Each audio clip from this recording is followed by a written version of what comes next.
This is my favorite cat. Hi. How are you? How are you?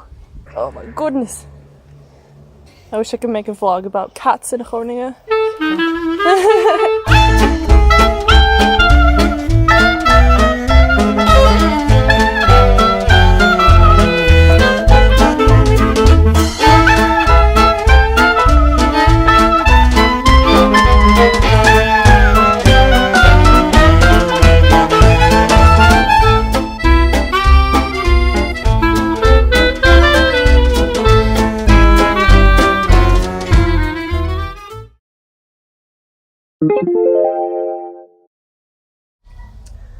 So as you may notice, I'm indoors at the moment and I'm vlogging from my room because my original plan was to go to do the walk-in tour organised by the synagogue, and I went there.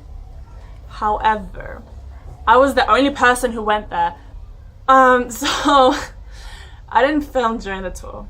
However, I went there afterwards and filmed the sites that she did show me.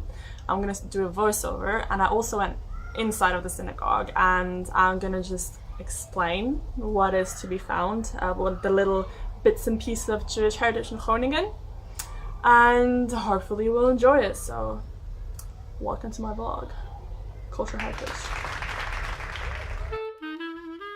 The Synagogue of Folkingestraat was built in 1905 by architect Jared Kuipers in Moorish style.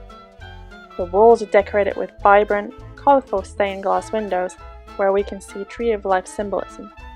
The synagogue, originally built to replace the former and smaller synagogue, is built with numerous arcs, true to the Moorish way of architecture.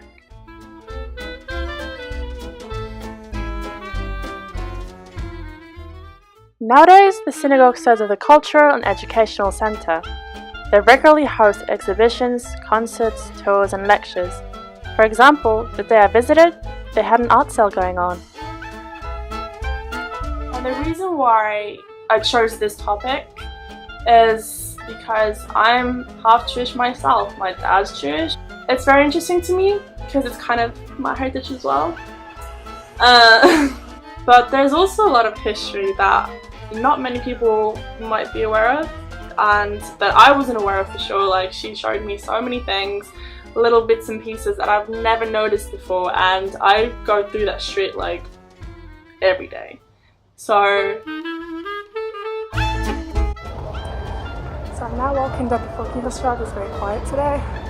It's usually very busy on the street. I cycle through it every day to school. Today is a national holiday, I guess. No one came here today. Folkingestraat is a charming, busy street filled with monumental buildings.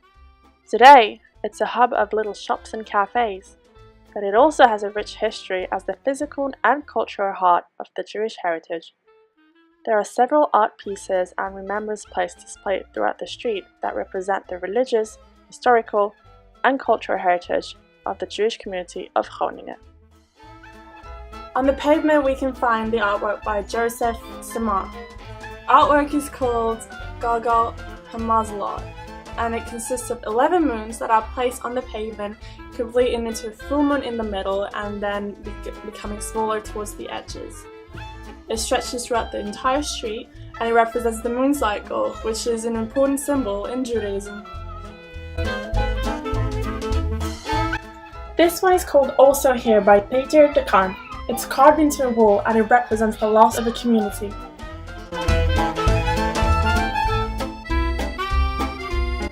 So to me, the most interesting part of the Folkingestraat was the little memorial plates that are placed in front of the houses where these people used to live. And they have the names of the families that were deported during the war and taken to concentration camps.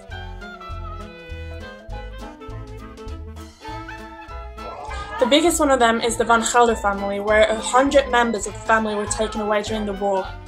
The text is written in Dutch, but roughly translated it says, "We will never forget you. See our tears for all Jews at this place for the Van Gelder families, who were persecuted and deported from the Netherlands and murdered during the Second World War." So the woman who gave the tour told me that there's been some criticism about this place because they're placed on the pavement, and she said that people have said people get to walk all over them again and it's not a right thing to do, and have these people's names that were killed on the floor and getting walked on. So I don't know, what do you think? Is it an appropriate way of representing the history and what was done to these people? This one is called the portal. It looks like a regular door, but is actually made of bronze and can't be opened. It was made by Dutch artist Gert Cernema. It symbolizes a history that remains inaccessible, past that has become out of reach. Groningen reports that before the Second World War, nearly 3,000 Jewish people used to live in Groningen. Now, an estimated 60 Jewish families remain. Did you know that Joseph Israels, the famous painter, and Julia Kulp, the famous singer, and Aletta Jacobs, the first Dutch woman to get a university degree, were all Jewish?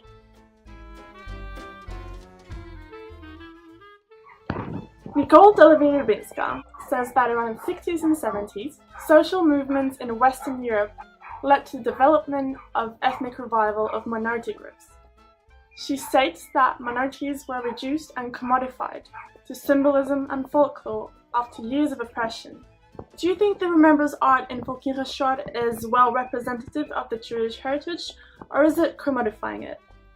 I personally don't think so, but I'm interested in hearing your guys' opinion. So that was it for today's vlog, you guys. How did you like it? Leave a comment down below. And if you would like to learn more about the Jewish history of Groningen, I'm going to put some links down below in the description box where you can find a little bit more about the synagogue and the Folkingestraat if you would like. And if you're interested in doing the walking tour that I did, then go ahead and do it. It was about €3 and it was very informative. So if you would like to learn more about our beautiful city, go ahead and do that. Yeah, that was it. Hope you enjoyed it. Okay, gotta go. Thanks, bye.